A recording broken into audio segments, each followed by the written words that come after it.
merci à tous, vous êtes fidèles à notre chaîne YouTube Soignée par les plantes, et vous avez raison, parce qu'aujourd'hui nous allons vous parler d'une autre plante médicinale. Je suis sûr que vous la connaissez, du moins vous croyez la connaître, parce que c'est une véritable amie au niveau médicinal, mais c'est souvent une ennemie au niveau du jardin, une fausse ennemie et une vraie amie. Je parle de quoi? Eh bien je parle de la ronce. Oui, la ronce, que l'on confond souvent avec le mûrier.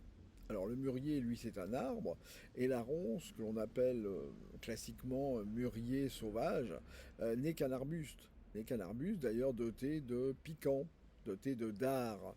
Et c'est ce qui donnerait d'ailleurs son nom à la plante, rubus, en latin, rubus fructicosus, une plante à dard qui donne des fruits. Alors, on dit rubus aussi parce que quelquefois on dit que c'est sa couleur rouge qui a donné son nom. Voilà. En tout cas, la ronce, eh bien, c'est un arbuste qui a rendu des services depuis très longtemps. On utilise la décoction à infusion de ses feuilles depuis l'Égypte. L'Égypte ancienne, même peut-être auparavant.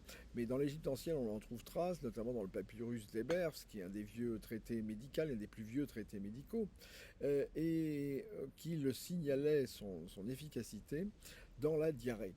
Tous les troubles digestifs, notamment la diarrhée.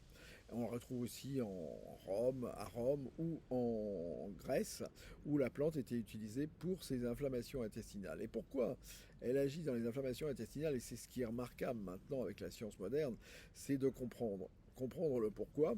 Eh bien, elle était utilisée parce qu'en fait, c'est une plante astringente. Elle contient beaucoup de tanins et de flavonoïdes, des substances qui vont resserrer les pores des muqueuses et qui vont faire en sorte qu'en cas de diarrhée, eh bien, ça va stopper immédiatement. Et ces propriétés, qui sont à la fois astringentes mais aussi anti-inflammatoires, vont faire qu'on peut l'utiliser du haut en bas du tube digestif. En fait, vous avez des aftes, et bien vous faites une décoction infusion de feuilles de ronce et ça vous soulagera immédiatement. Vous avez une gastrite, une œsophagite, une rectocolite, une inflammation au niveau de l'intestin avec quelquefois une hyperperméabilité. Eh bien, les propriétés astringentes et anti-inflammatoires vont vous soulager immédiatement. Donc, vous voyez, c'est déjà une plante remarquable. Mais elle a même d'autres vertus. D'ailleurs, vous les connaissez peut-être sans les savoir. Vous vous piquez, ça vous est déjà arrivé de vous piquer avec une épingle, un dard de ronce. Et qu'est-ce qu'il faut faire? Bah, tout simplement, prendre une feuille de ronce du même arbuste, l'appliquer dessus. Qu'est-ce qu'elle va faire?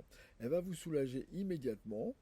Grâce à ses propriétés hémostatiques, elle va faire cesser le saignement et en même temps, comme elle est anti-inflammatoire, eh bien, elle va éviter la douleur qui viendrait et elle va surtout éviter les complications parce qu'en même temps, elle va provoquer un rôle de désinfection au niveau de la plaie. Donc, vous voyez, une action locale qui est déjà remarquable.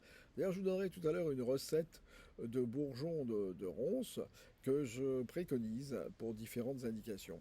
Mais je vous ai dit, elle est hémostatique. Ça veut dire quoi, hémostatique?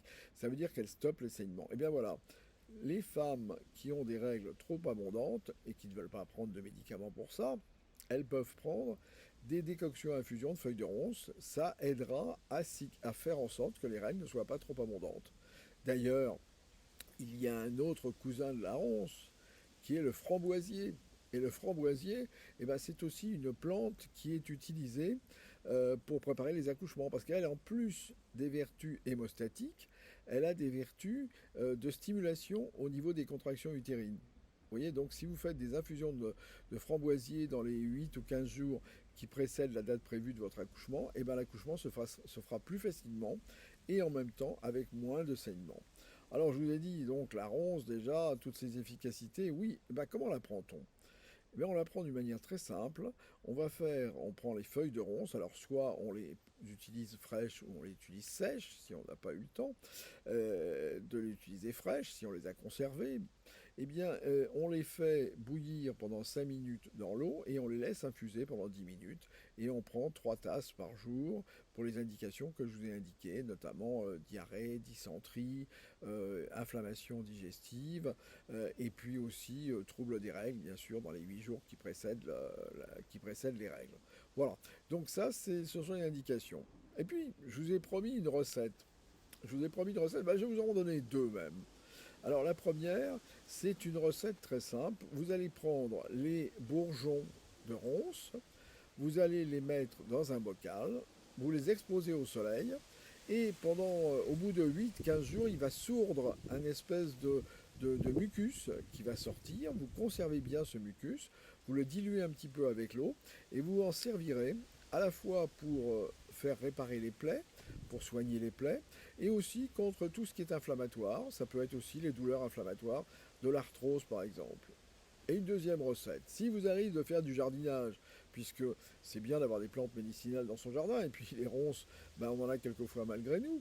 Alors, eh bien, on va utiliser les jeunes racines de ronces que l'on va mettre à tremper avec des branches de saule. On va les mettre à tremper dans de l'eau. Et au bout de 8 à 15 jours, on les a laissés un petit peu au soleil. Il va y avoir des composants qui se sont dilués dans l'eau. Et ces composants, dont l'acide salicine par exemple, vous allez pouvoir vous en servir pour faire les boutures de plantes. C'est-à-dire que c'est une hormone naturelle qui permet de bouturer. Alors vous voyez, vous avez un regard différent sur les ronces. Et si je vous disais que la ronce, c'est le premier végétal qui pousse dans une terre sablonneuse, mais dans une terre aussi un petit peu inculte. Et elle va permettre, grâce à ses fonctions, d'attirer les animaux qui vont mettre au milieu des buissons de ronces leurs déjections. Et dans les déjections d'animaux, vous savez, ce qu'il y a souvent, ce sont des graines. Et on sait bien, et d'ailleurs les forestiers le savent, que là où il y a des ronces, il faut laisser en forêt, parce que ça va être un matelas protecteur en quelque sorte pour les graines d'arbres qui vont pousser, notamment le hêtre et le chêne, qui adorent pousser au milieu des buissons de ronces. Alors vous voyez, il ne faut pas détruire complètement et systématiquement les ronces, parce qu'elles peuvent nous rendre bien service. Et puis à la limite, si vous mettez dans votre haie quelques ronces, ben, je pense que l'effet d'intrusion sera un petit peu dissuasif. En tout cas, si on reste sur le rôle médicinal, depuis la décoction contre les aftes jusqu'à la diarrhée en passant par les troubles des règles, et bien voilà au moins une plante qui nous rend des sacrés services, et on ne peut pas dire que ce soit difficile d'en trouver parce qu'on peut la faire pousser par bouture, on peut prendre des morceaux de sa racine que l'on met chez soi, le tout c'est de la tailler effectivement, qu'elle ne soit pas trop envahissante parce que bah oui, c'est bien une petite dose. On peut même la palisser si vous voulez. Vous pouvez dans votre jardin, si vous voulez pas qu'elle soit envahissante, vous la palissez. Et puis vous recueillerez les mûres qui sont aussi un excellent fruit et qui a les mêmes propriétés d'ailleurs que les plantes, que la plante elle-même, que ses feuilles et sa tige. Voilà. Êtes-vous convaincu? Eh bien, je l'espère. Bon courage et à la prochaine. Au revoir.